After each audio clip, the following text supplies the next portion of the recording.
What's up, peeps? New episode of the Ebb and Flow coming in hot. It's with my mom, Abbie Britton, the wizard, the absolute master. It was super fun conversation. Could have gone on for hours, honestly. There will definitely be more talks with mom. Talking about her latest book, Uncharted Territory, a conversation with her mother, Estelle Parsons, my grandmother. Talking about acting, the spiritual journey, yoga, all the stuff we know and love. My mom is chock full of insights and wisdom. Really excited to share this episode with you guys. This episode is brought to you by our good friends at Quicksilver Scientific, some of the best liposomal delivery of adaptogens on the planet, like ginseng, ashwagandha, astragalus, everything you need for your vitality, your well-being. You can find it in their products. My favorites are Longevity Elite, The One, Nano Fuel, and Membrane Mend. This stuff works. You feel it in more ways than one. Use code Ebb and Flow, get yourself a nice discount on your next order. We've also got Onda Wellness, regeneratively farmed hemp, CBD tinctures that combine very potent and effective hemp oil with other adaptogens like ashwagandha and tulsi, chamomile, all sorts of good stuff. My favorite is Adios Anxiety. Use code EBNB to get yourself a little discount on your next order there at ondawellness.com. Also, Sun Potion. Sun Potion started by my brother, Scott Lind. Awesome stuff. My favorite right now is the pine pollen. Pine pollen is basically a testosterone replacement. So good for your hormone health, vitality, inner strength, fire. Can't recommend Sun Potion enough. They've got an entire lineup of incredible products. Highly recommend them. Use code EBN20. Get yourself 20% off at checkout there. And then finally, this Sunday, last chance, the Wild King. Got a few spots left. Kicks off Sunday, September 3rd. Click the link in the show notes. Join us. This is a 6-week men's workshop. I'm fucking stoked about it. And it's going to be a lot of fun, man. You guys have an excellent rest of your day. Enjoy this episode, and I'll see y'all soon. Peace. You have unlocked the eternal link to internal source, the key of imagination, your admission, access to the enlightened dimension. A gateway at the junction of darkness and light, the place at which the chaos of our conditioned frame of mind give way to a life in constant flux, only to be mastered through vigilant discipline. Peaceful times may come, testing times may go. This is the Ebb and Flow.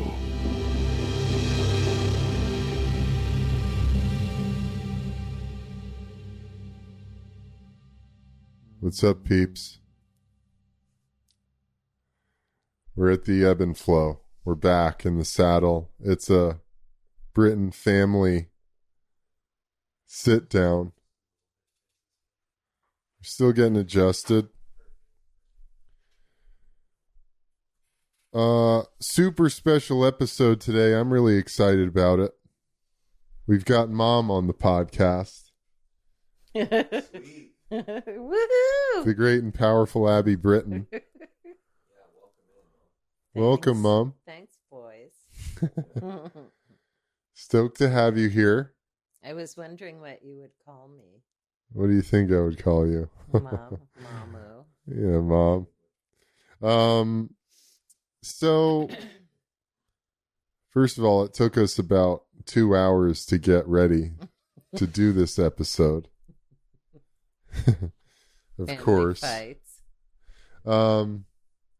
But Mom, I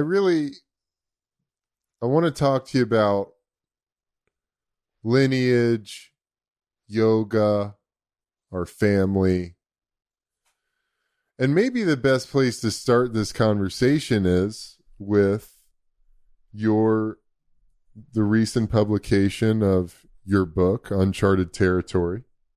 Yeah. I think that's the best place to start, and we can trickle down from there. And why don't you just start by telling everybody about your new book that just came out, Uncharted Territory. Let's start there. What is it about, and how did you come to the place of wanting to write this book? Hi guys. Thank Hey, you Mom. for having me on the show, finally. I think there's also a lot to say about who Mom is, too. Well, I think it absolutely, that's really what I want to talk about. And I think that the best entry point is, let's start at her book, because that will set the stage for where Mom comes from. Okay. And the road Mom has walked to get to be the person that she is today. Sweet. Or the people I am today. I feel like this could definitely be more than one part. I know. Yeah. But maybe not. We'll see. We could be efficient. And Well, succinct. we'll definitely have you on again, but let's just start here. So I was a journalist for 25 years for major fashion magazines. Am I supposed to be looking somewhere? Just Okay. look at us, look into the Okay. ether. Okay. Look into the ether is what I'm comfortable with. So I was a journalist for 25 years at major fashion magazines in New York, and I specialized in women's health. I worked extensively for Condé Nast and Rupert Murdoch and the Hearst Company. And I had an expertise in launching magazines. What that means is if a company had a concept for a magazine, they would call me and I would put together the concept and the team. And What would one of those concepts be? well, for example, a couple of them. One was a magazine called Mirabella, which was headed up by the incredible Grace Mirabella, who was the editor-in-chief of Vogue for many years. And she wanted to do a magazine that was not just fashion, but really good hardcore journalism for women. And then I headed up a magazine for Larry Flint, lots of stories there, called Code, which was the first ever upscale magazine for men of color. And then I launched a magazine with the Lewitt and Lewinter group called Mode, which was the first ever Vogue style magazine for women size 12 and up. So I cut my writing teeth. I was meant to be a writer because my father was a journalist, and I got the bug very early on, and I majored in writing at Columbia University, also at Bennington College. And so, but I really felt I didn't have the juice to become a novelist. I wasn't interested. I like to write short things. And certainly I wrote a lot of health features. I broke the story on fen-phen, which was a quote-unquote diet drug that women were dying from. It was not a diet drug. It was... Anyway, that's a long story. But so I spent 25 years as an award-winning journalist. And at the same time, I had an ongoing bodywork practice and training practice. I've always been an athlete. I was a track runner in high school. And, but I had this strange gift from when I was very little, I think from the age of 6, where I could, just by looking at someone standing in front of me, I could tell from the way the geometry of their body was, what was wrong with them physically and emotionally. And I don't separate the two. And so that was kind of my innate gift, to be able to see what was going on with people. And so I also, at the same time that I was coming up as a writer, I was coming up as a dancer. And I had the opportunity to study with Romana Romanowski, who was Joseph Pilates' sidekick in New York. While I was a journalist, I would sneak off to this little studio with her. It was the original Pilates. It wasn't kind of the bullshit fitness Pilates that we see today. And I realized working with this woman that I wanted to fix dancers as opposed to be a dancer. You were doing body work back then? Yes, I started my bodywork practice when I was 22. Really? Yes. Wow, Mom, I didn't even know that. Yes. That's always been a big part of what I do. But the journalism really helped that, because I had this chance to interview hundreds of incredible doctors, scientists, healers on health subjects. So it was, being a journalist was much like... It was a studying program. It was a study project that could really... that really enhanced my body work and the sessions that I was doing. And so I did that. I had that job as a journalist, mostly because you guys were little and I needed to raise you and I needed to have a job. And my grandmother, Eleanor Ingeborg Mattsson, Swedish, very wonderful woman, said to me early on, if you're a woman, you always have to have 3 jobs. So I always did. I had the journalism, I had the body work, and then I was also teaching fitness classes. So movement and writing were always the things that kept me together. And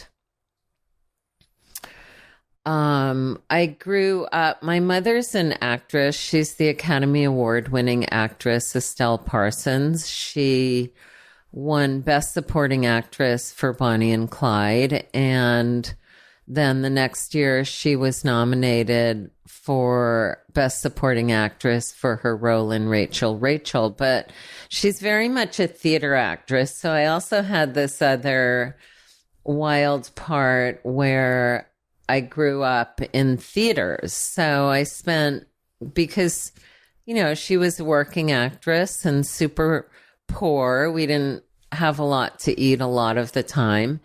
And she was divorced, so a single mom and an actress. And in those days, that really stacked up against you. So my childhood was very wild. My babysitters were,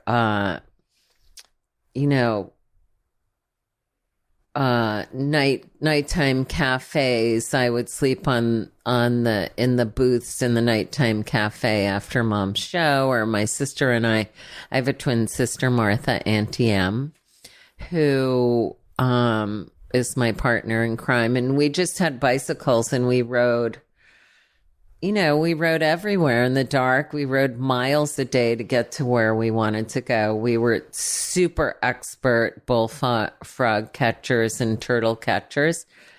And So that also informed my childhood too,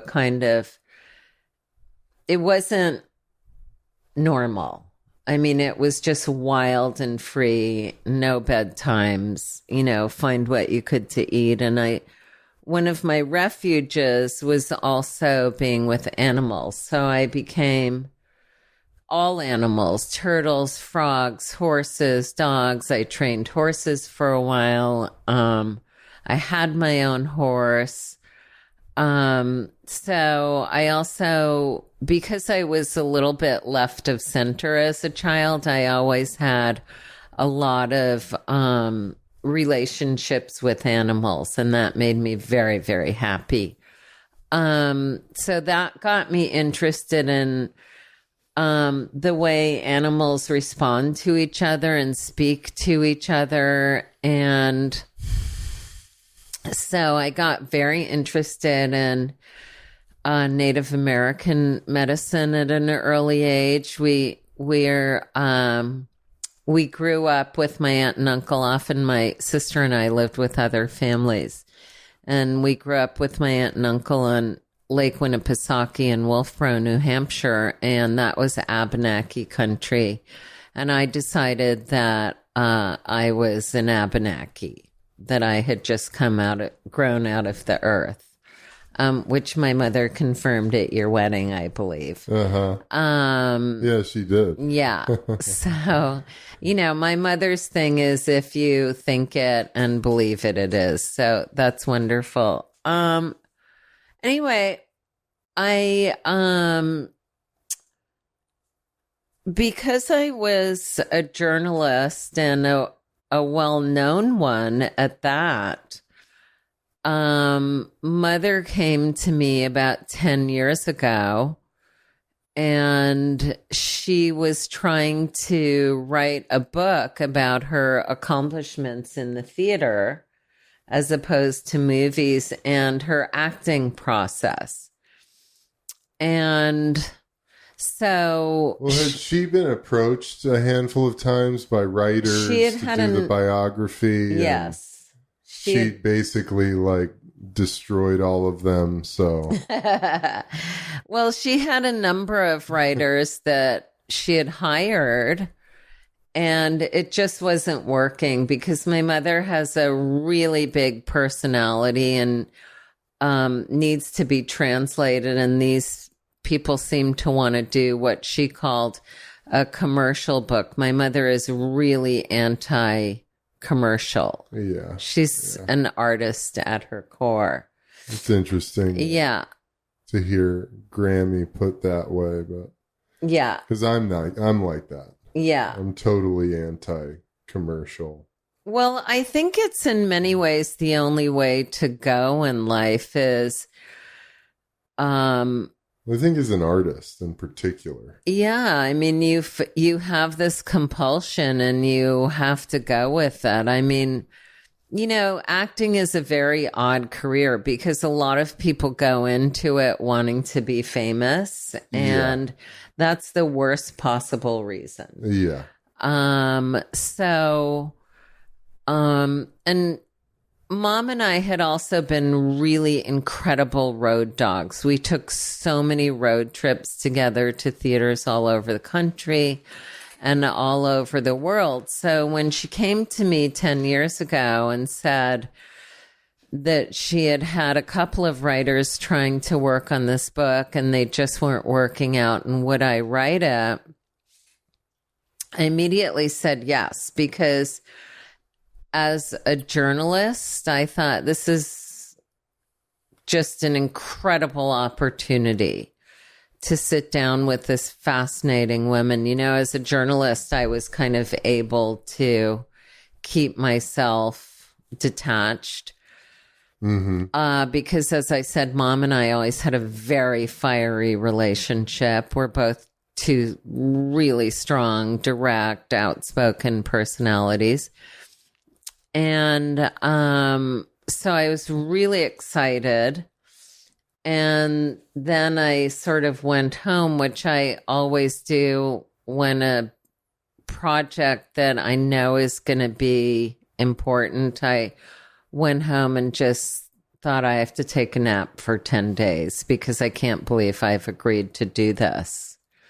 So You hadn't even started yet. no, we hadn't even started, but every giant project I've ever done, I know it's going to be big because I always feel like falling asleep. That's my response to animation and chaos. I just want to go to sleep.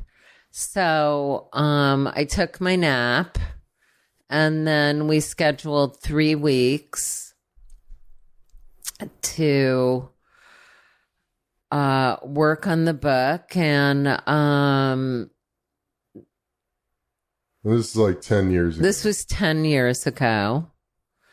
And the first thing she said to me was, my question was, well, what would you like to talk about?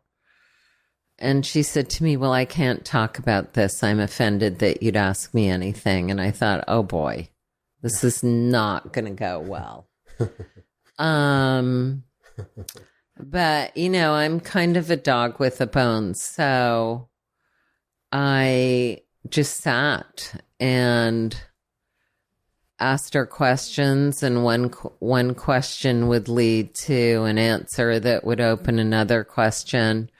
So it was probably the most grueling 3 weeks of my life because I had to confront our relationship and also maintain my professionalism and also write the book well. Having come out of such incredible institutions as a journalist, I have a lot of respect for the written word. And it was really difficult. It was really a challenge to separate myself from my mother. So I wrote the book,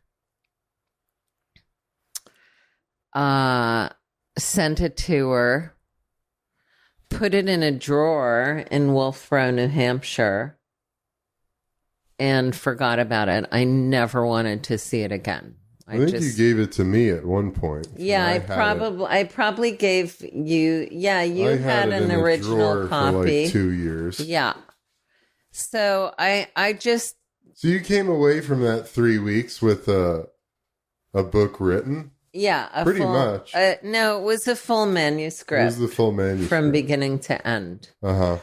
And just wonderful idiosyncratic stories about her life and our travels together. And the book really became kind of like Jack Kerouac's On the Road in many ways, because it's a travel book, because when you're the child of an actor, you're on the road a lot.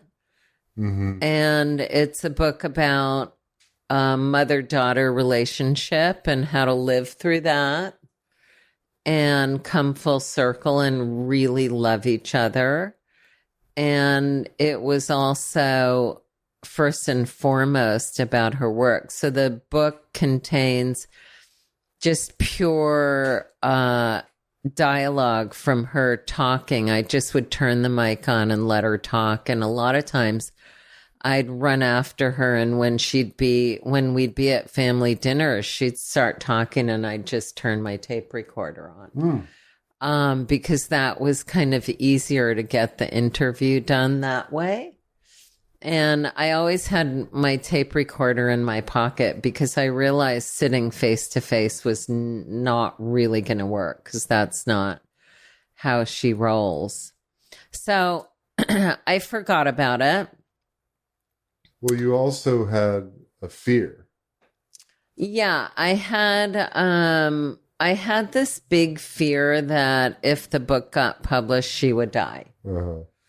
And I valued those 3 weeks so much that I think subconsciously I just thought, I can't have this book hit the world because, you know, I thought she would die after it. And of course, you know, she's 96 now and shows zero signs of slowing down.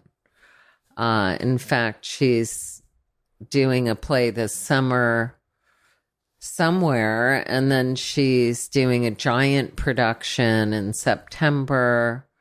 I mean, she's insanely active. Yeah, she just keeps going. Well, I want to throw out a couple things that your book is also really an incredible articulation of the artist's way of family. Yeah, very much so. A family of artists, and how a family can exist through art, and how art becomes like the atmosphere of the family. So I think that is really beautifully articulated, and it's such an adventure story. And then also, you know, anybody, well, there's not many people who know Grammy the way we know her, but you know, one of the big challenges with writing this book is, if you've ever asked Grammy, tell me about acting, you're going to be met with, oh, it's not going to happen. Yeah. She's going to say, it's disrespectful to talk about acting. I don't talk about acting. I'm offended by that. I'm offended, like you said. I'm offended by the idea that you think we can talk about acting. Acting's not something that can be talked about. It has to be done. Exercised and done. So, I mean, you know, Grammy is an absolute force of nature. And, you know, the fact that you were able to, and I think it probably goes to your life as a yogi, as a yogini. I mean, because that was the ultimate yoga for you, to sit there across from Grammy. She's shutting you down in this hilariously ironic dynamic of her wanting to write this book, or wanting you to write this book, and then you're asking her questions and she's refusing to answer or refusing to talk. And then what you've told me about sitting there in those silences, just sitting across from her, and you talk about it in the book, like two lionesses, like, you know, gauging the other. Yeah. And just being able to sit in that silence, and then something happens where she just sort of starts to bloom and speak about something that's moving through her. Well, it's interesting that you say this, because 10 years ago when I started the book, I was still in that phase of my life where I was afraid of her. And I took everything that she said personally, and I talk about that in the book. So what happened really quickly, because I want to get to the next 3 weeks that happened, was I'm a member of the Hay House community, which runs Balboa Press. I'm a member of the writers community there. And I got wind of a contest that they were launching, that the contest, the prize was a book contract. And so there was this incredible section in the book on Dario Fo, who's a Nobel Prize winning author and playwright and actor. He's called Il Buffo in Italy, and he was like a minstrel and made theater for the people, just an incredible man. And Mom and I had gone to find him in Italy. So this is way before cell phones. Yeah, way before cell phones, the internet. You were just on a fucking mystical quest. Yeah, and at the time, she called me up and she said, And this guy was also, him and his wife were both like revolutionaries against the fascists. Yeah, they were part of Scorso, which is a community in Italy that creates relief programs for the poor, the working class. So Il Buffo was on her agenda. So part of the reason the book is called Uncharted Territory is that my mother never stuck to traditional ways of doing theater. She would find material and then go. And so Il Buffo, Dario Fo, and Franco Rame were not allowed in the U.S. because of possible communist affiliations. And she said, okay, we're going to go. So she called me because she knew I spoke some Italian. And how old were you? I was before you guys. I was in my early 20s, I think. Oh, really? Yeah. And so it was after college. Yeah, it was after Columbia. And she says you spoke Italian, which you really didn't. I didn't really. I like sort of, I had a boyfriend who was Italian. So I was kind of, I had a lot of good va bene. But, I'm kind of a language nerd. So, anyway, so I spoke more than she did, let's put it that way. So we got on a flight, went to Italy, found Dario Fo. We literally went from restaurant to restaurant to espresso bar to espresso bar asking where he was, and everyone knew him in Italy. So we would go from, town to town, and they'd say, oh, he's going to be over there in Gubbio. And then we'd get to Gubbio, and they'd say, oh, no, he was here last night. You have to go to the sea. So that's what we did. And that's how our life was. We just went in pursuit. You need to finish the story of how you found him, because it's such a great part of the book. Yeah. So Mom and I were also in huge conflict, and I think we were driving a Fiat, and so you're in a tiny car. It was basically, we had no idea where we were going, and we fought the entire way. It's such a movie. It's such a good. Yeah. Such a good. It's yeah. Total movie. Romantic comedy. Yeah. We just had So funny. it was so much conflict. I'm shocked the car didn't explode. Martha didn't go. No, I was always kind of Mom's road dog in those years, because Martha interesting. was studying ballet and very serious about that. Uh-huh. Anyway, so we finally get to this seaside town. She had the name of a pharmacy where Fo would use the telephone because he did not have a telephone in his house. And he went everywhere by bicycle. He hated cars. He hated driving. Well, another little, just like a little piece of context, which is really powerful, is another piece of context, which is really powerful about Dario Fo and Franca Rame. Mm-hmm. She was kidnapped. Yeah. She was kidnapped by like fascists. Yeah.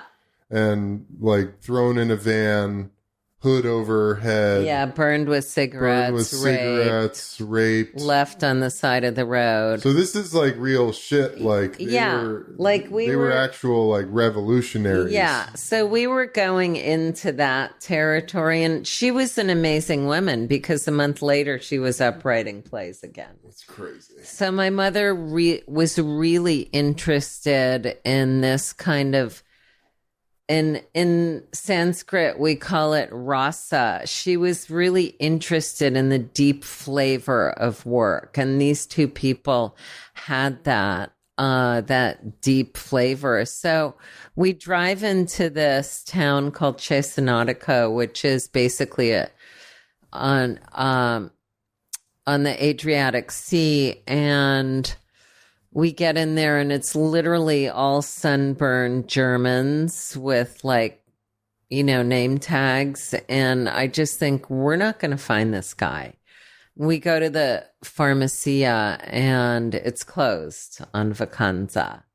So I'm like, oh my God. So we go up to our room and we have like one of the worst fights we've ever had. I still remember it. I don't know what it was about, of course. But just, that fiery transformative relationship, which is part of all relationship, in order to transform, you have to combust. And so we put on our bathing suits and we go down to the beach and, we look up and there's this woman who's like 6 feet tall, like a giraffe with stiletto heels on the beach. And, she's unstable anyway. So the stilettos, and she has a bikini, a navy blue bikini, high blonde hair on her head. She's in her 50s with giant sunglasses. And at first I look at her and I think that's who I want to be.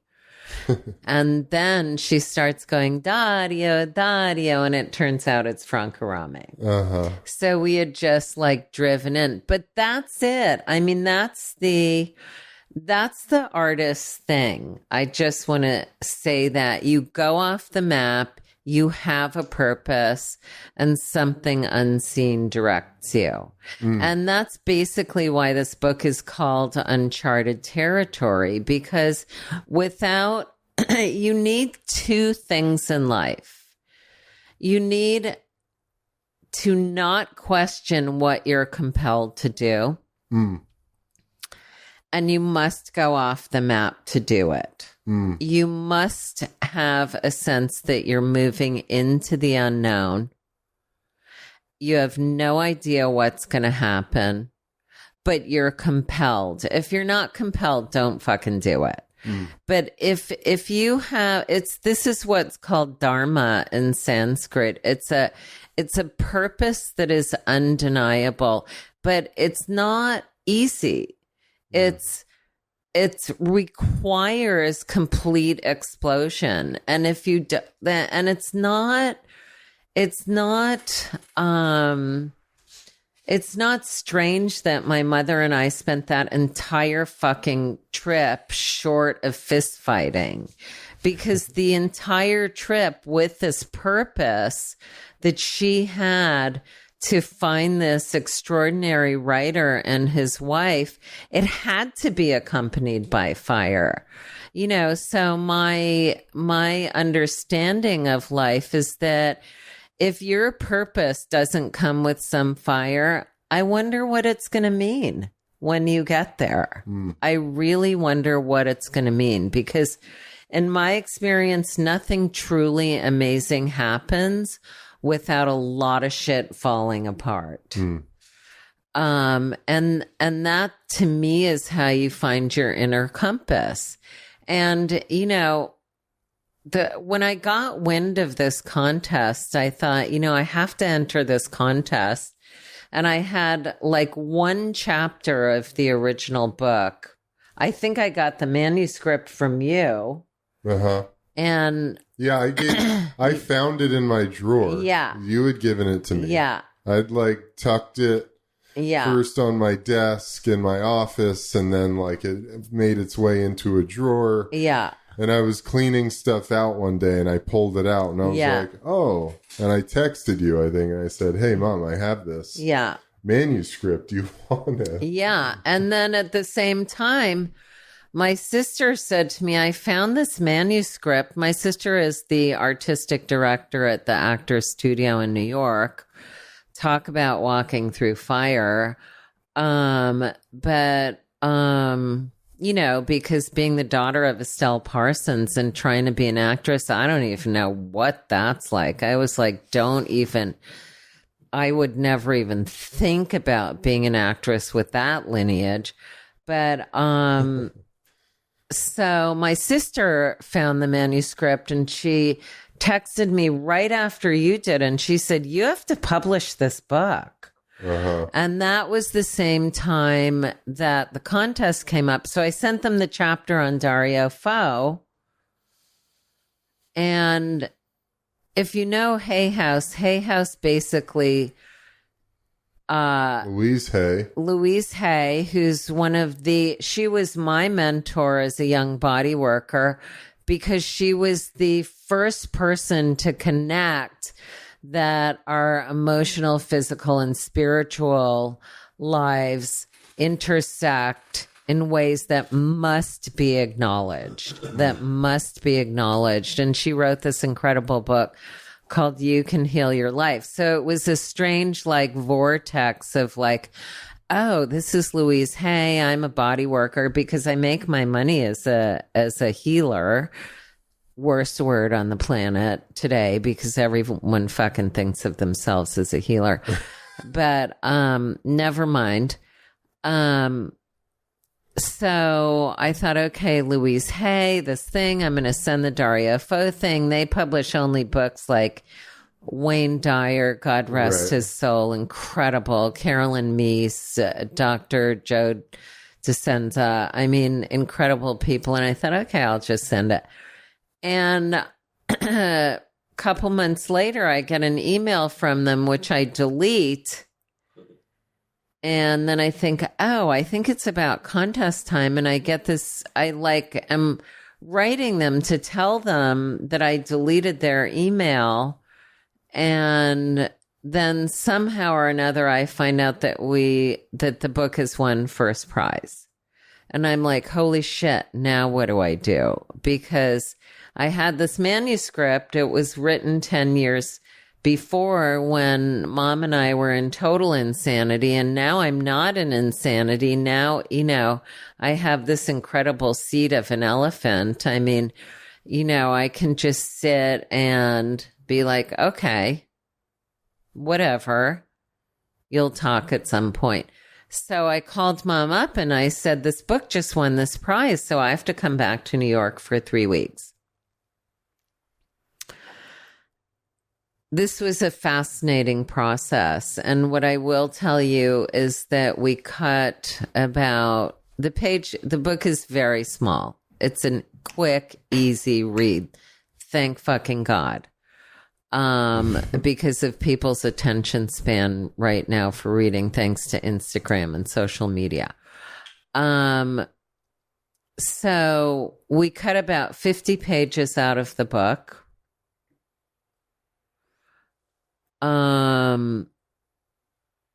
I was a completely different person because of my own personal life experiences and the path that I'd gone down. I'd gone to grad school for yoga science and philosophy, gone to India, had a special certificate in yoga therapy. So I had also, you have to understand that that this was all an intersection of the same thing that I've always been through, of body work, working to heal people, and my actually giving that a name by becoming one of the few masters in yoga or the yogic way in this country. I actually, 40 years after beginning my practice, I finally went to school for it and legitimized myself. And then at the same time, this book won this contest. So we got back together for 3 weeks and, again, so I just want to stop a minute because one of the principles I live by, and my students hear me talking about this all the time, is something called the Vedic Arc, and I'm completely simplifying the text.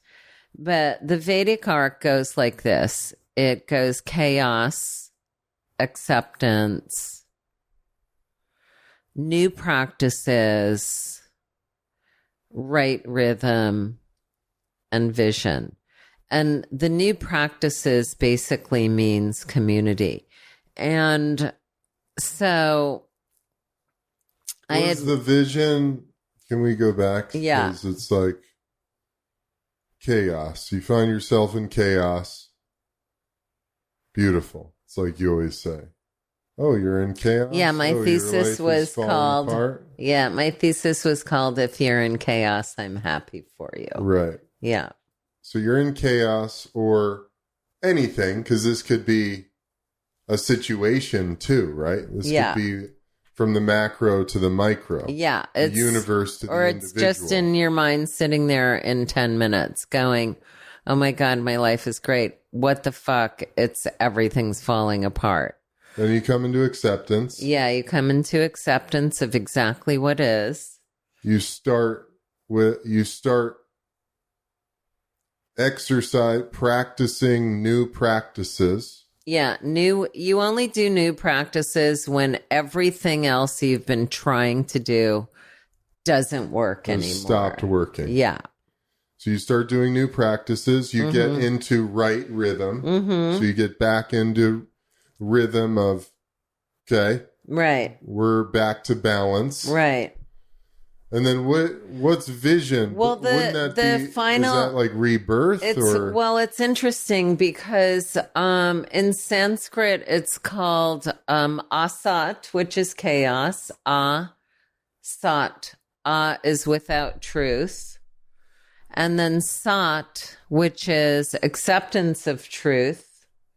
And then yajna, which is community practice, but also that implies a sacrifice, a burning down whatever you've been carrying and starting. Getting rid of the old. You start new. Yeah. And then the final two pieces are something called ruta and dahi. So rita is the root word of rhythm in Sanskrit, finding a rhythm. But dahi is a very interesting word because if you look at the 8 limbs of yoga, there's a lot of dahi. There's dharana, dhyana, and dahi actually implies dharma, which is purpose, which goes back to this idea of what are you compelled to do? So the implication of this Vedic arc is that through chaos, you find what you're compelled to do and you start practicing it. And you end up from the doorway of chaos, you accept it, you find the truth. You're like, oh shit, I'm in chaos. This is not working. And I got to do something new. Notice that decision-making processes is not included in here. The idea is that there is some, and I'm not going to get airy-fairy here because I believe everyone has their own belief system. I believe in animals and family. But it's one of the most critical things that I've learned at the age of 68, right? With a lot of experience and, lineage, you talk about lineage. I mean, our original lineage from 1656 is that of witches who were, their lives were at stake. They both were accused of being witches, Elizabeth Hart, Mary Bliss, and going to be burned at the stake. Both of them were women who were imprisoned for 6 months. So I have this strong belief that comes from a long time ago that we do not make real decisions in life. What we do is we experience, we have a response, and then we go. And that is basically what Uncharted Territory is about. My mother grew up in a New England Protestant family, about as bigoted, about as women hating, about as alcoholic as you can get, about as close-minded. And she was shattered that. She was taken to the theater at the age of 6 and she went, oh, this is what I'm doing. This was not a decision on her part. It was brought to her and it was so anti what her family had set up for her to do. She was going to be a politician. She went to law school. You know, this is what she was going to do. She was not made for this at all. She was about as white New England Protestant as you get. And yet she decided to go to New York and be an actor, which in those days was about tantamount to being a whore. And, you know, so a lot of the book, Uncharted Territory, is about that. There's an ancient map, and you can look it up on the internet. But there's a very ancient map that on one edge of the map there's a phrase, it's Hic sunt leones, and it says, here are lions. So in the ancient times, you could not go beyond the edge of that map because here are the lions. And when I was writing, when I went back to, I was like, Mom, we have to write this book right now. And I didn't have any time for fear. The universe carried me. And, you know, what I realized was that her entire life was Hic sunt leones, that she, despite everything she was taught and supposed to do and the decisions that had been made for her, these things were not where she was going. She was going to go off into the uncharted territory and find out what she needed to know that would feed this compulsion. So, you know, when we say chaos as a doorway, I have to, when people come to me or students come to me, because I've been teaching yoga for so long, when they come to me and they say, oh my God, life is this, I'm like, oh my God, what did you call on? What have you called on? Because it's always something you've called on. Like if you're in the middle of chaos, you called on it to have a transformation. You may not have known what transformation you want to have, but you made a transformation and you made an SOS call out into the whatever it is that makes those leaves out there and makes my turtles in my pond and made my beautiful Gus and my beautiful you, whatever it is out there that made all of these things, you know, the house, the pillows, the smells, I don't know, our screw ups, you know, whatever it is that made all these things, you called that. So if you think that chaos is random and why me? No. You are making a big mistake. You just were unawakened, covered up, unaware of a life-changing force that you fucking needed.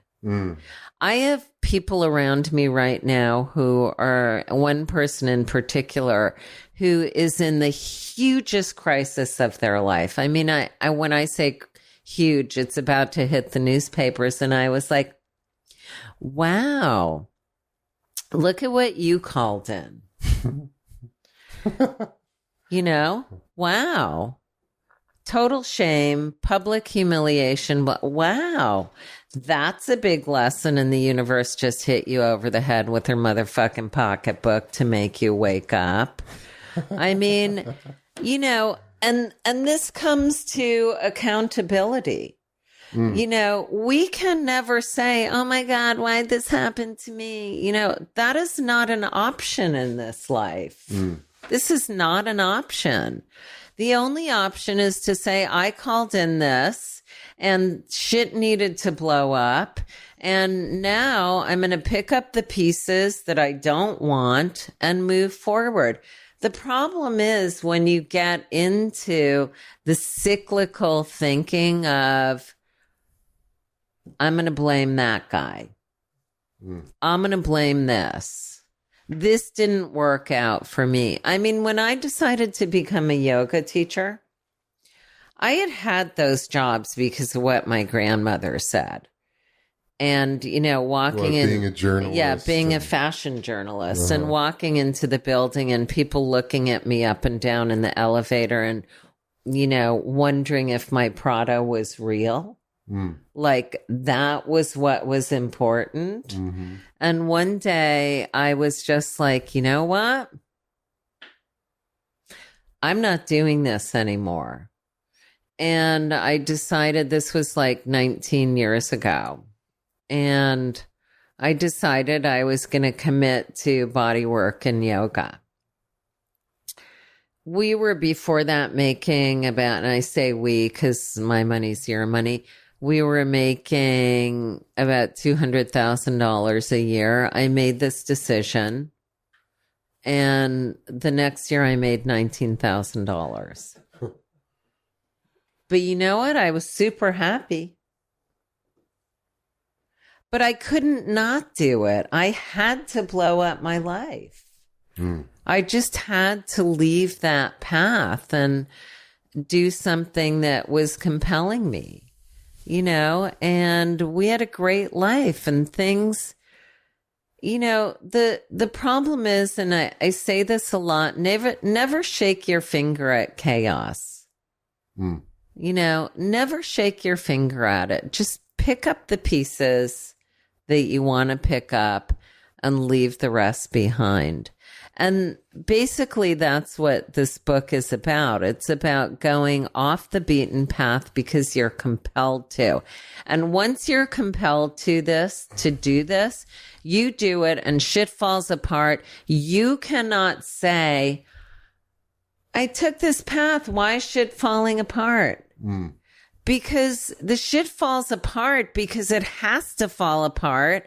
So your ass will be serious about the path you've taken. Because if you're not, as soon as things go sideways and it's hard work, you know, you're going to be like, well, fuck that path. I'm only making 19,000 this year. No, that's not what you do. You go, oh, this is great. You know, one Thanksgiving, I had $9. I had $9 in my pocket and I thought, it's Thanksgiving. This is not going to happen. We are not having no Thanksgiving because I really believe in Thanksgiving. And you know what? I opened my front door and there were fucking bags of groceries from my friends. We had like 2 turkeys. We had all the stuffing. People came over. I mean, that's what's real. Yeah. You know, that is what's real. What's the thing at the end of your email? What's that tagline you have? Oh, we cannot know our world until we have a compass that can chart ourselves. Or we cannot chart our world until we have a compass which charts the world we know. Who's that from? I forget. Theodore or something? Yeah, Theodore Spencer. Well, that's interesting because that's like a motif then for you. Yeah. You're, and I feel like that's very much who you are, and you're very much about, you know, looking at your history. You redirected our family with the work you've done. So it seems like no coincidence that you write a book called Uncharted Territory. Yeah. You know, because, you know, like you're talking about with going from this very established career into a new career, that was uncharted territory. Being an alcoholic to living a life of sobriety and recovery, that was uncharted territory. So I think it's very much, and whether that's in our family lineage, which I believe it is, right? You know, we have a family lineage, a family dharma of people that are explorers of mind, body, spirit. So I think it's no coincidence that this has come up, and it's a book that you wrote called Uncharted Territory. Because I always, whenever you send an email, I always look at that tagline there, which is about charting territory. And Well, I think that's an interesting thing. well, it's interesting because, you know, my alcoholism was the greatest thing that ever happened to me. You know, in 1978, I was 22 and I institutionalized myself because, you know, I woke up one morning from a run, you know, still drunk from 10 days before with multiple self-inflicted stab wounds on my body. Like life was just a fucking mess. And I thought, this has got to stop. And I went to the Payne Whitney Clinic, and which is, you know, these towering walls on the Upper East Side. And I went to my first AA meeting there, and the woman was like 80 years old, white hair. She had a pink suit. She was from Connecticut. She could not have been further from my kind of ragtag, intellectual, wild human self. And she told her story, and I was like, it was magic. It was like the curtain went up. She told a story of such depth and weight that I realized that I had this family disease of alcoholism. So I got sober really young. And I stayed sober for 20 years, built this incredible life as a journalist and a body worker. And then after 20 years, I picked up again because I'd gotten away from 12-step meetings. And same shit happened, you know, wrecking cars drunk, driving drunk with you guys in the car, breaking into houses, like, you know. Got arrested on an airplane. Got arrested on an airplane. That was, okay. All right, you got a heart out? Yeah, I kind of have to go. Okay. Unfortunately. All right, well, Are you guys going to continue? This is a big, I feel like we could do that. I think we'll have to do another part. Do you guys want to continue? Yeah, we can continue for a little bit. All right, I love you.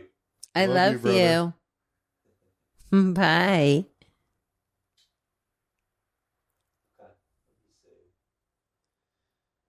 Yeah, we'll continue for a little bit, wrap up. Yeah, I can wrap up this part.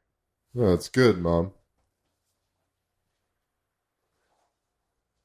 I mean, we're definitely going to have another episode entirely, but because there's just so much good in here. Love you. Bye, pumpkin. I don't know if I will. What time are you guys leaving? Flight's at 9:30. Okay. We're gonna head to be at the airport about 8. Okay. I love you. Love you. Have fun. We'll call you when we Yeah. get to New Yeah. York. You Please smell do. yummy. Love you, brother. Good to see you, bro. Good to see you.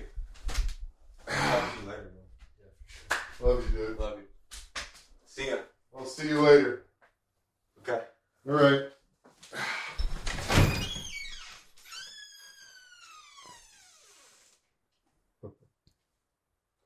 Oh, I like it with the doors, Yeah, with the nice. things open. That makes it not feel like a dungeon. So what's happening? So, We've Where taken a were we? small break. yeah, we took a small break. We're good. Oh, yeah. So I got arrested in an airplane. I was on my way to New York to interview Danny Glover. And the airplane was delayed. And so You sat at the bar. I sat at the bar, never intending to drink. And then one thing led to another. I picked up a drink. But it wasn't one thing that led to another. Oh. You know, it was You that were primed. I was primed. I was not living any type of spiritual life. I was, I needed an awakening is what happened. And I was going down a path that was not good and was very self-centered. And I would say you're probably also over the fashion, the world of fashion and journalism. That's what I'm saying. There was like, I was not feeding myself in any way. Right. You weren't heeding that inner compass saying, we're done with this. Yeah, there was something going on inside me that was really profound. And I was ready for a change, but I could not figure out how to make a change because I needed to be the breadwinner in the family. And so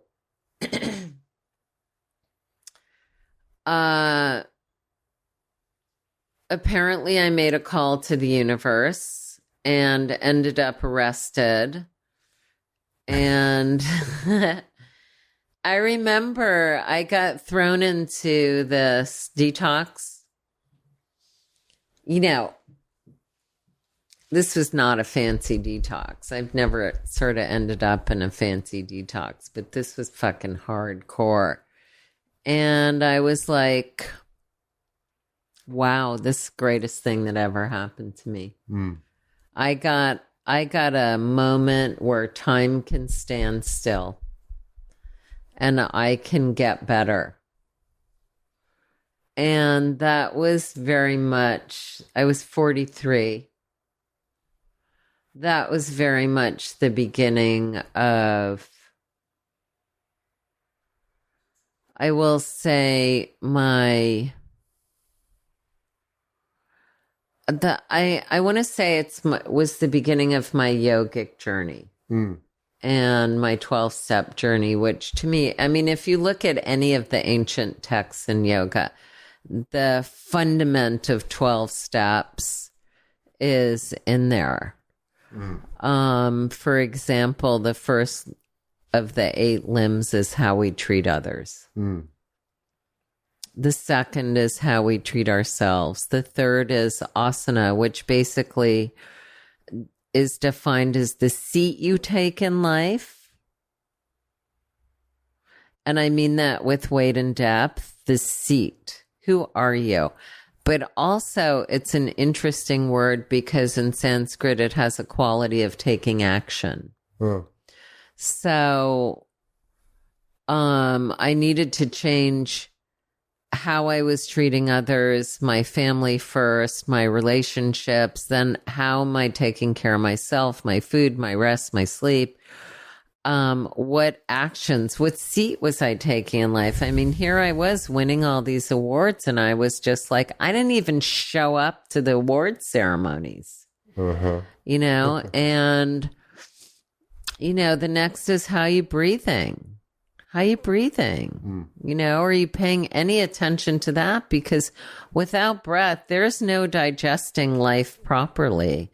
I mean, the breath and the lungs and the stomach are so closely interrelated and to the way our brain functions that, you know, if you're not breathing, you're not digesting. You know, there's metabolic fires that have to be ignited through awareness of the breath. That's why so much of yoga, you know, originally it was just meditation and that sort of blew out all the towns because all the men were disappearing. And then that's classical yoga. And then it became the Tantra, you know, and the Tantra include things like breath work and the body and how are you treating your body and relationship. Well, it's interesting to think about. It's so scientifically, physiologically true about the breath. If you're not breathing, you can't digest. Because if you're not 100%. breathing properly, Yeah. you're in the constant sympathetic state of your nervous system. Exactly. Fight, flight, freeze, fix. Yeah. And only when you're in the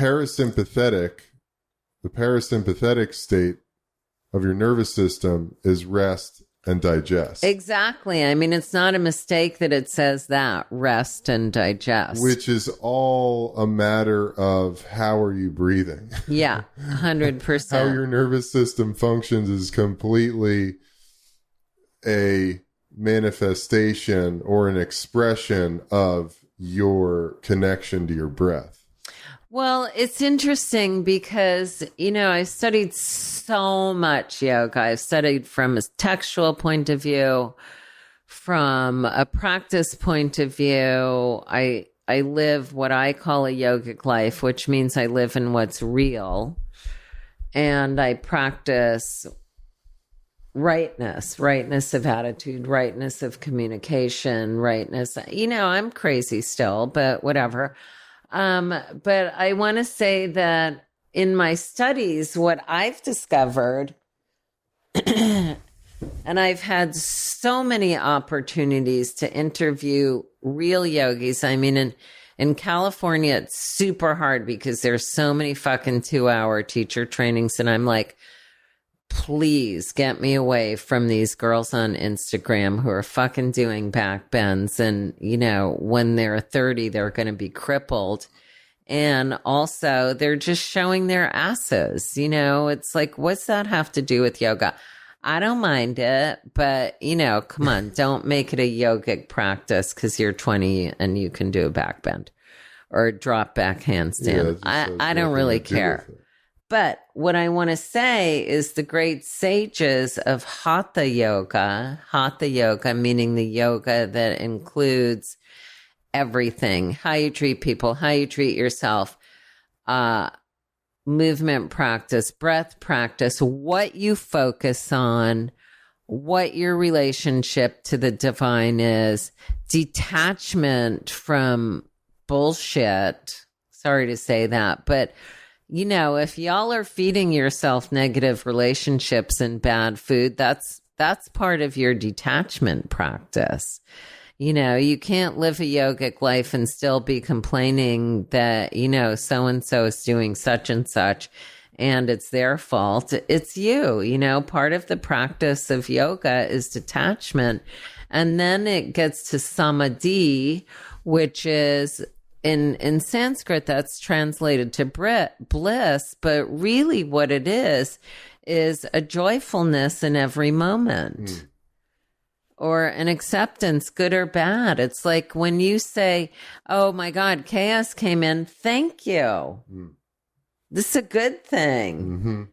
You called it. Your life is going to change now. But my point is that,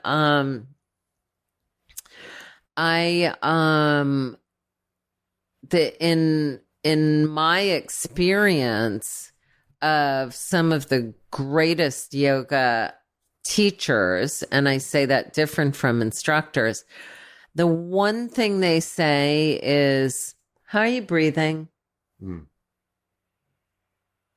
What's your breathing practice like? Mm-hmm. And it's interesting because I just went through this 5-week hot yoga training for the out of the Vishnu Ghosh method, also known as Bikram. And there are two important things I learned in that. One was how to drink water and chew ice while lying down. The other thing was the only thing that gets you through discomfort is attending to your breath. Mm-hmm. Because when you attend to your brain, when you attend to your breath, I learned this with massively brilliant scientists and doctors when I was in India with Loyola Marymount. When you attend to your breath, what you can digest in life becomes absolutely clear. And I don't say that just as the food, just in terms of the food you eat, but conceptually, what can you digest in your life?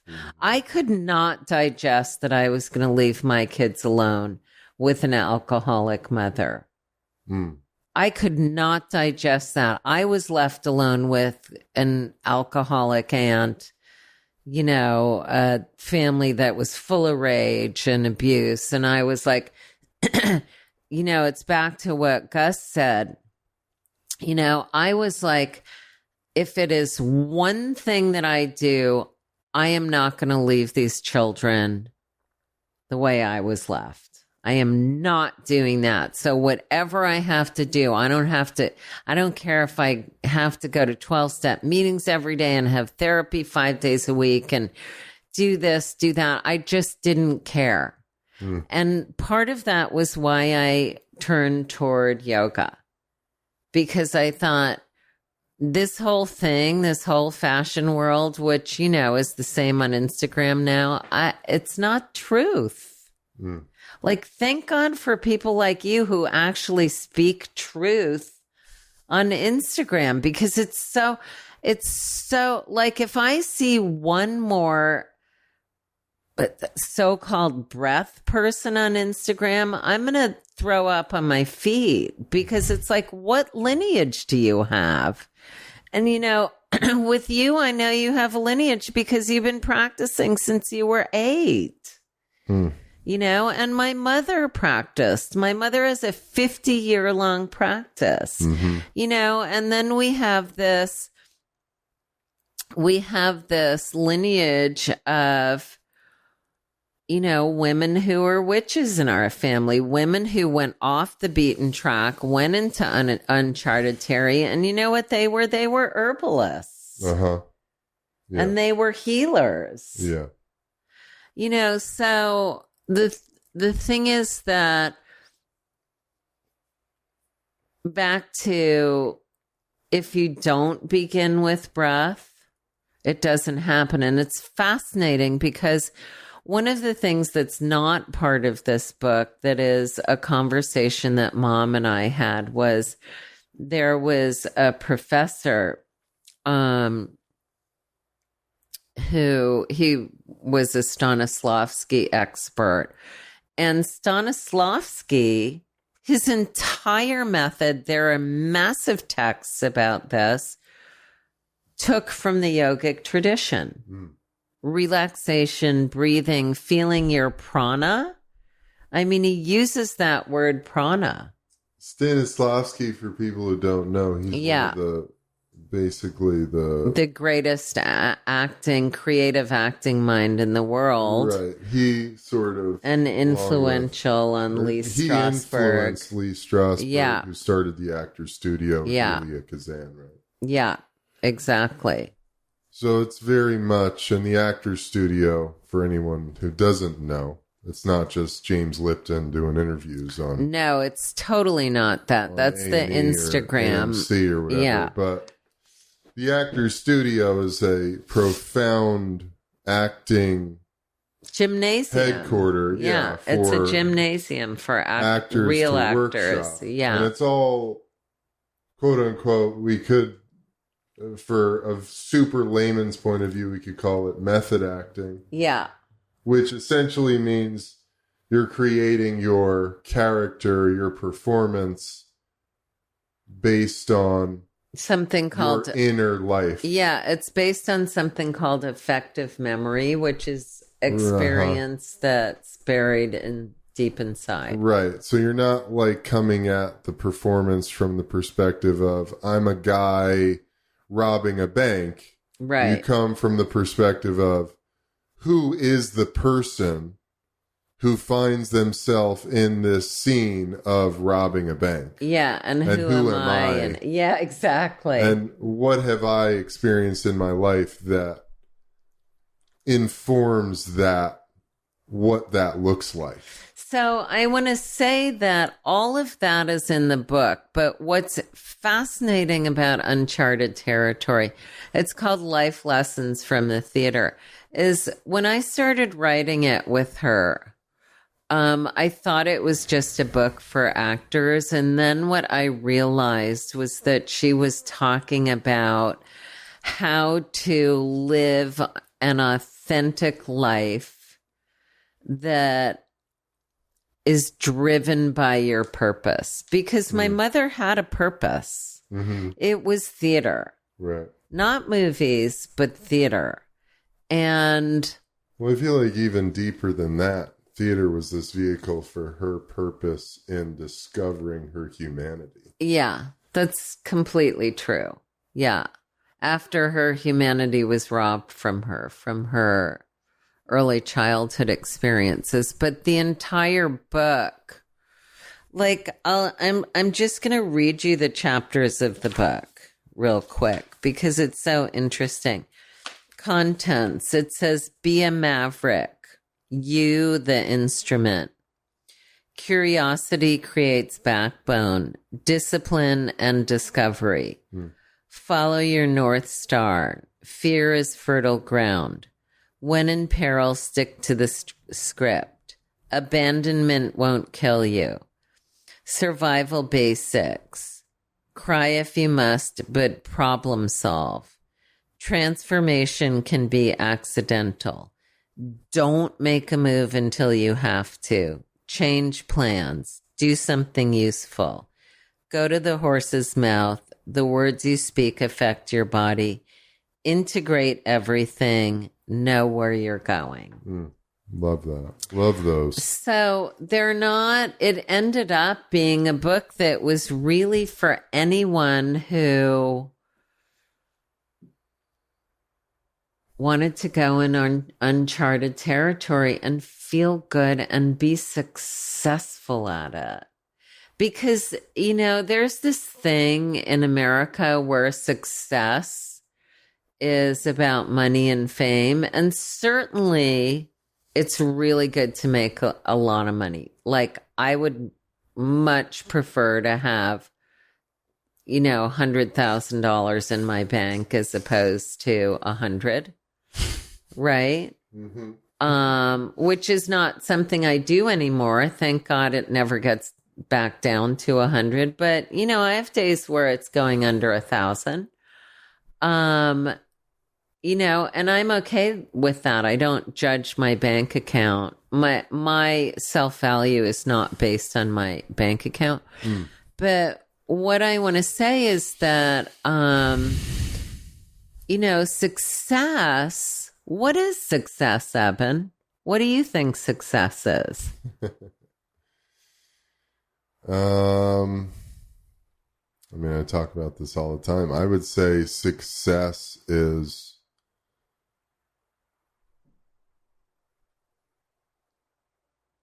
living your soul's passion, living your soul's desire of evolving and experiencing.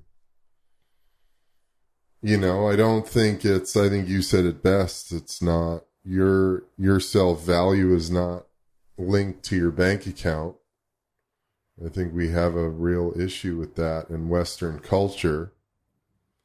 And for me, a successful life has really been about listening, learning how to listen and follow my inner guide, which I would say is my soul or whatever it might be. I don't really know what it is. Could be my soul, could be just God, the universe moving through me. But that is the only thing that has ever left me with lasting fulfillment and helping me cultivate true happiness in my life. It's interesting because now that I'm older, for me, success, and I don't know if this is my mother's version of success. I know for me, success means feeling whole. Yeah, 1,000%. And being able to understand what makes me feel whole and what doesn't. Because, you know, as you get older and wiser, you need less chaos. Yeah. And you need many fewer lessons. And I think for my mother, when we went through the process of finishing up this book and getting it published, I think for my mother at the age of 96, this book, her version of success, what I could see was this incredible body of work, creative output, this curiosity that has always been part of her through line and her drive. I think for her, that's success. And I think it's kind of like at different points in your life, you have different success. Yeah, I think like when you went to the different. NFL, that was a big success. Right? Yeah, totally. Or when I, won awards as an editor, that was a big success then. But so I think for me, success is a feeling space. Yeah, for sure. That's why I say, to me, that's directly linked to, in my experience, following this inner guide that compels me forward into various spaces. That's so good. It's like, and that is not comfortable. Yeah, that is not always comfortable. Following that entails doing a lot of shit that I'm like, oh God, I got to do that. Right. But if I don't do that thing that my mind is going, oh, I really don't want to do that.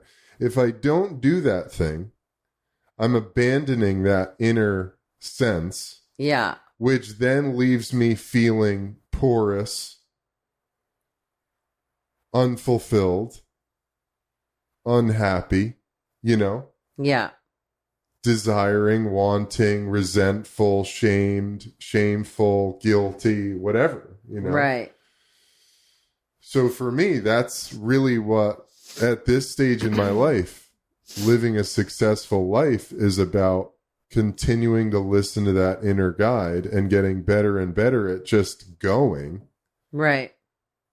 And spending less time meandering around, oh, well, do I have to? Is that really it? Because I'm getting pretty good at knowing, like, yeah, this is the way. Yeah, this is going to work. This is the thing that has to be done. Yeah. This is where I'm going next. This is how I'm feeling about this, and just continuing to sharpen that touchstone of, well, I think this that's is where this is the destiny. It's of a my practice life. of getting to know this is what you should do. Mm-hmm. Like, I think one of the fundamentals of yoga is getting uncomfortable and doing it 1000%, anyway. yeah, like completely. This morning, I thought I wanted to go to this teacher's class who I know is really amazing. And I got up and I thought I just spent 5 weeks of doing like 18,000. I did 61 classes in 5 weeks. And I thought, I really don't want to do this. I really don't want to do any yoga practice. Uh-huh. And I thought, well, that's okay. You don't have to want to do it. You can just go do it. Mm. And I'm telling you, I went and this strange thing happened where I had this understanding of who I am as a yogi, like what my language is. Because today, as a yogi, my teaching is more my practice. Like, I don't care if I can do fancy postures. It's fun. But my teaching, what I can pass along to other people. I mean, this book is a yoga for me. It was a way of getting information that's so precious and such a treasure out into the world. I mean, who gets to hear from a 96-year-old sage of the American theater directly from the horse's mouth. Yeah, it's amazing. And,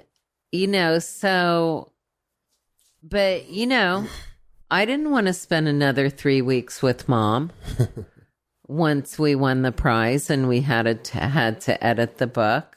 I thought that's just too much work to do. Yeah. But, I did.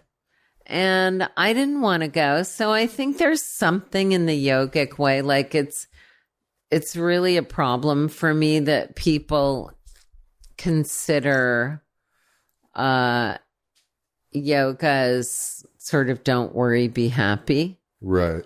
There's an interesting thing though, because it takes a lot of discernment to get to the place where, because sometimes it's really important to go, this isn't for me. Yes. Exactly. I don't like it, but like deeper than that, this isn't for me. This isn't in alignment with Oh my God. Life. I think to me that's a successful human. Totally. And discerning when it's like, I don't want to do that. Yeah. But I have to do that. Yeah. Those are very different things. Yeah, they're totally Knowing different. This isn't for me versus this is going to make me uncomfortable. I really don't want to do it. And I think that only gets honed. That discernment only gets honed through experience. That's been my experience, is that learning how to discern the difference between those two things. Right.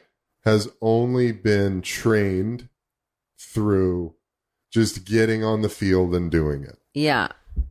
I've done so much of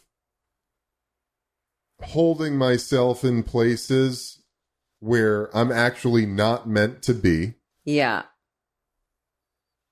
That I've come, and I know the things that I'll come up against that I don't really want to do it. But so when that stopped, we'll wrap this up here in a minute. Yeah, I just want to say this. So because I'm weird mom groupie and I love to take your class, I remember one day, I don't know, it was like 104 degrees in the room at 50% humidity, and it was like hell, 30 people. And everybody was falling apart. And you said very serenely, if you're falling apart, just touch back into your discipline. And you didn't even say just breathe, which, most instructors would say. But touching back into discipline, to me, success is based on what do you have the discipline for. And so in yoga, they say that the highest form of yoga, Raja Yoga, is something called Jnana Yoga. It's spelled Jnana, Jnana Yoga. And it means the Jnana is basically the yoga of studying.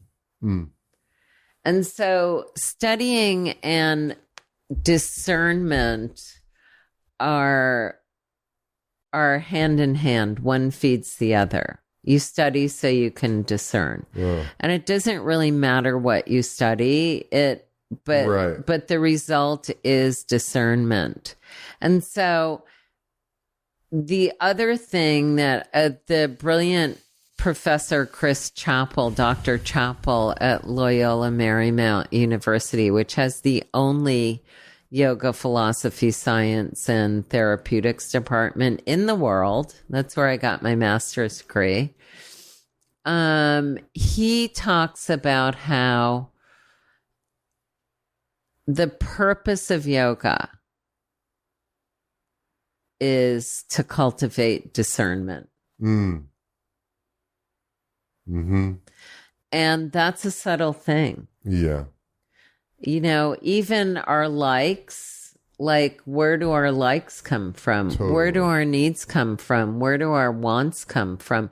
Where do our dislikes come from? Uh-huh. And so what's interesting is if you look at the niyamas, how you treat others and how you treat yourself, the fundament of that practice is cultivating discernment through the discipline of studying yourself. Mm-hmm.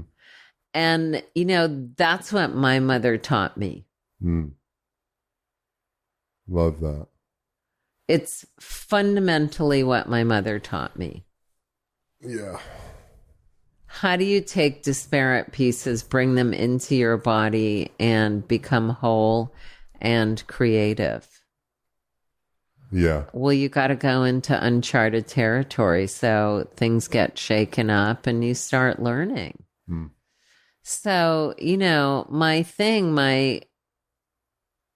thesis title, if you're in chaos, I'm happy for you. That's my truth. It's a big truth, Mom. And now I need to take a nap. You're going to take a nap before a red eye? Just a little one. Right. All right. Well, thank you, Mom. You're welcome. Love you tons. I love you It was tons. a great convo. I wouldn't be able to live without you and your brother. Well, same, Mom. And Sandy and Kitty and all of that. Well, everybody check out Mom's book, Uncharted Territory, Life Lessons from the Theater. It's available on Amazon. Available on Amazon. There will be a link in the show notes for that. That's about it. Thank you, Mom.